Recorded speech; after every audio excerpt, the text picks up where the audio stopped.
نحمده ونصلي على رسوله الكريم أما بعد فأعوذ بالله من الشيطان الرجيم بسم الله الرحمن الرحيم ألا له الخلق والأمر إن الحكم إلا لله اللهم صل على محمد وعلى آل محمد كما صليت على إبراهيم وعلى آل إبراهيم إنك حميد مجيد اللهم بارك على محمد وعلى آل محمد كما باركت على إبراهيم وعلى آل إبراهيم إنك حميد مجيد সবাইকে আমার অন্তরস্থল থেকে জানাচ্ছি আন্তরিক সালাম এবং অভিনন্দন। আজকের আলোচনা সৃষ্টি যার হুকুম চলবে তার, সে সম্পর্কে মুখতাসার সংক্ষিপ্ত আলোচনা করব। আল্লাহ যেন কিছু বোঝা এবং আমল করার তৌফিক আমাদের সকলকে দান করেন। এবং আসন্ন সাধারণ নির্বাচন, সংসদীয় নির্বাচন সামনে, তাই কুমিল্লা দেবিদ্বার 4 আসনের জামাত ইসলামীর মনোনীত প্রার্থী জনাব সাইফুল ইসলাম শহীদ ভাইকে দাঁড়িপাল্লা মার্কায় ভোট দেওয়ার জন্য আহ্বান জানিয়ে আমি আজকের আলোচনা শুরু করতে যাচ্ছি। সৃষ্টি যার হুকুম চলবে তার, মানে আইন চলবে তার। আমাদেরকে সৃষ্টি করেছেন আল্লাহ, সে আল্লাহর বিধান অনুযায়ী, আল্লাহর হুকুম অনুযায়ী আমাদেরকে চলতে হবে। মন গড়া আইন দিয়ে আমরা চলতে পারবো না, চলা যাবে না। মহাবিশ্বে মানুষ সমূহ যা কিছু আছে সবই আল্লাহ তাআলার সৃষ্টি। পৃথিবীর মধ্যে যা কিছু আছে আপনার সবকিছু একমাত্র কেবলমাত্র শুধুমাত্র আল্লাহ তাআলাই সৃষ্টি করেছেন, অন্য কেউ নয়। তিনি তার সমস্ত সৃষ্টিকে লক্ষ্য করে বলেন, আলা আলাহুল খালকু ওয়াল আমরু, সাবধান, সৃষ্টি যার হুকুম চলবে তার। সৃষ্টি যার হুকুম চলবে তার, সাবধান, আমি তোমাদেরকে সাবধান করে দিচ্ছি। আমি সবকিছু সৃষ্টি করেছি, আসমান জমিন গাছ বৃক্ষ তরু লতা যা কিছু আছে সমস্ত কিছু একমাত্র আমি সৃষ্টি করেছি।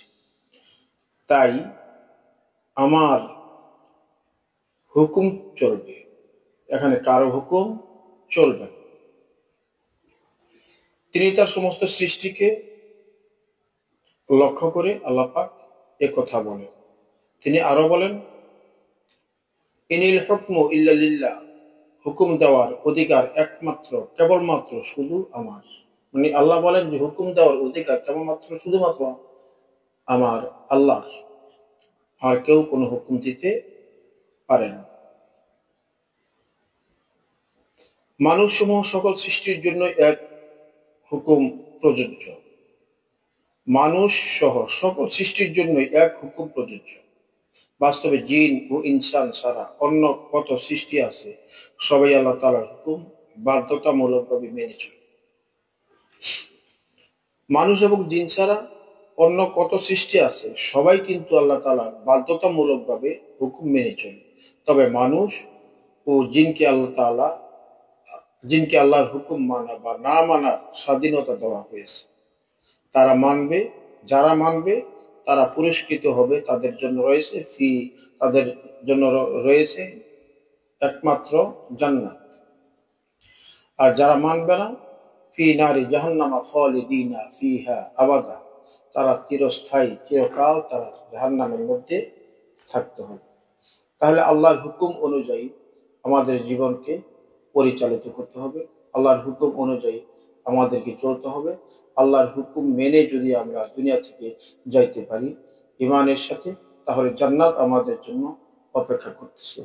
আমরা টয়লেট থেকে শুরু করে সংসদ ভবন পর্যন্ত আল্লাহর হুকুম দিয়ে আল্লাহর হুকুম মোতাবেক আমরা চলব। এবং ইসলামী সকল দল মিলে একটি জোট হয়েছে। আমাদের এই সুযোগটুকু আল্লাহ পাক আমাদের দান করেছেন, এই সুযোগ করে দিয়েছেন। তাই সকল মুসলমানের দায়িত্ব, কর্তব্য, ইমানি ফরজ যে কোরআনকে আঁকড়িয়ে ধরা, কোরআনের পক্ষে কথা বলা, ইসলামের পক্ষে কথা বলা, ইসলামী দলকে স্বাগত জানিয়ে ইসলামী দলকে সমর্থন করা ভোটের মাধ্যমে ইসলামী দলকে সংসদে পাঠানো। তাই আমি অনুরোধ করব, ইসলামী দলসমূহকে, আমরা মুসলমান জাতি, আমরা সব দল দেখেছি, বিএনপি দেখেছি, জাতীয় পার্টি দেখেছি, স্বৈরাচার আওয়ামী লীগ দেখেছি, কিন্তু সকল দল দেখা শেষ।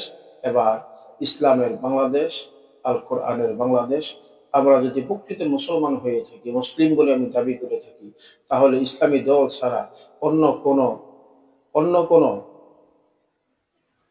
মানুষের তৈরি মতবাদ তৈরি করা ব্যক্তিদেরকে আমরা ভোট দিতে পারি না।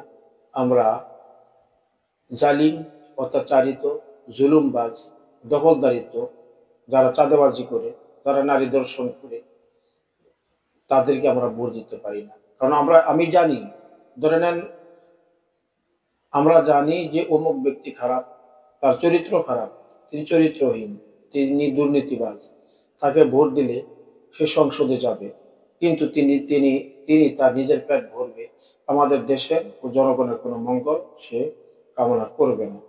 অতএব আমি যে তাকে, এই খারাপ ব্যক্তিটাকে সংসদে পাঠাইলাম ভোটের মাধ্যমে, তিনি যদি পাপ করে, যতটা পাপ করবে অতটা পাপের অংশীদার কিন্তু আমি থাকবো। তাই আল্লাহ তাআলা যেন আমাদেরকে সঠিক বুঝদান করেন, দাঁড়িপাল্লা মার্কায় ভোট দিয়ে দেশ ও জনগণের সেবা করার সুযোগ দান করুন। ওয়া মা আলাইনা ইল্লাল বালাগ। আসসালামু আলাইকুম ওয়া রাহমাতুল্লাহি ওয়া বারাকাতুহু।